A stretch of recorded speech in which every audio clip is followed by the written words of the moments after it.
February 2012 markuu madaxweynuhu tagayna labada gole way ka fadhiisteen xeer yaalay ayaa daraadeed loo jabiyay madaxweynahana isagoo kalsoonidii shacbiga iyo tii xukuumadda iyo tii dawladda sita ayuu tagay uu shirka ka qayb galay sidii baanu mabda ahaan haddaanu reer Soomaaliland nahay wada hadallada ugu jirnaa waananu aaminsanahay wada hadallo waan heshiino ayay tiraahdaa Soomaalidu waxa meesha yaala way iska soo socdeen wada hadalladaasi oo hadba waxba dhacayay kan ugu dambeeyay markaynu eegno qodobka 9aad muran badan ayaa ka dhashay muran badan oo sibay u fasireen dadkii shirka qayb galay dadkuna si kale ayay u qaateen waxa la isku qabtay ereyada la isticmaalayo oo atrocity iyo genocide iyo ayaa la isku qabto muran ka dhacay waxa ka daran ereyada uu ku bilaabmayo qodobkaasi oo ay ka mid tahay the pain suffered by the Somali people xanuunkii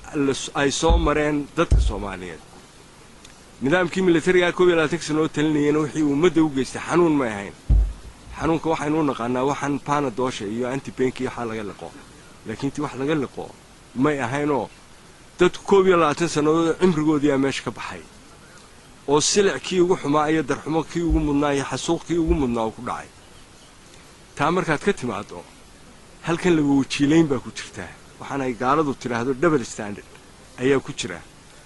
wasiirka amniga horta waqtiga shirkan la galaya Istanbul marxalad kala guuraho dawladina dhacday midna aanay imanin ayay haydo oo wax iska weeqan oo iska taag daran oo aanay badana dawladuhu xilliyada wada hadalka gelin haba la galo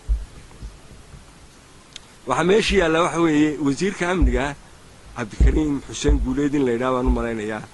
ayaa u saxaxay heshiiska dawladda federaalka ee Soomaaliya ayaan darradu waxay tahay ninka heshiiskan saxeexayay waxaanu ka xunnahay sidiisan gubsooray waanu ka xunnahay siliciyo dhibtiinaba ninka waxaan qoraya ee saxeexaya waa ninka xamar ugu dabaaldegaya 40 guuradii ciidamada nabad sugidda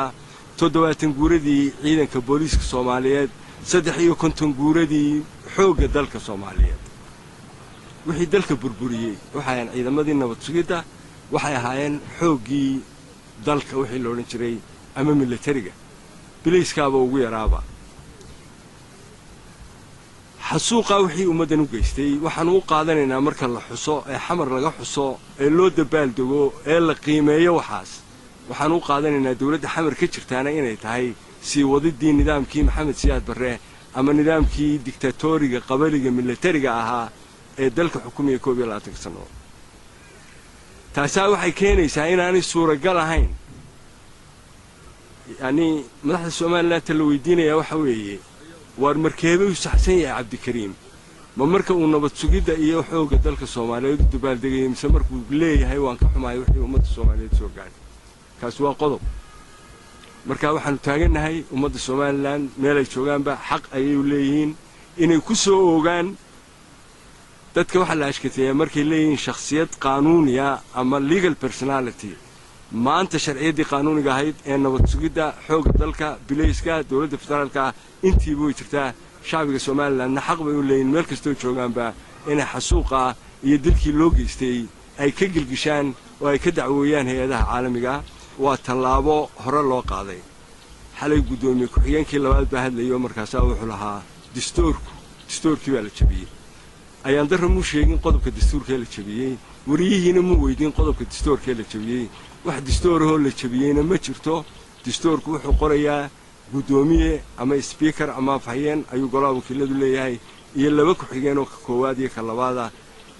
intii uu jiray ereyga shir gudoonka la yiraahdo erey booliya oo xaaraana ayuu ahaa oo lagu danaysanayay si uu xisbiga kulmiye ugu guuleysto doorashadii madaxtooyada hadday maanta ay saxeen baarlamaanka golihii wakiiladu hadday saxeen waxa loo baahan yahay tallaabooyinka ugu horeeya inay iyagu iska qaadaan inta aan xukuumadii cid kale iyo xeerar kale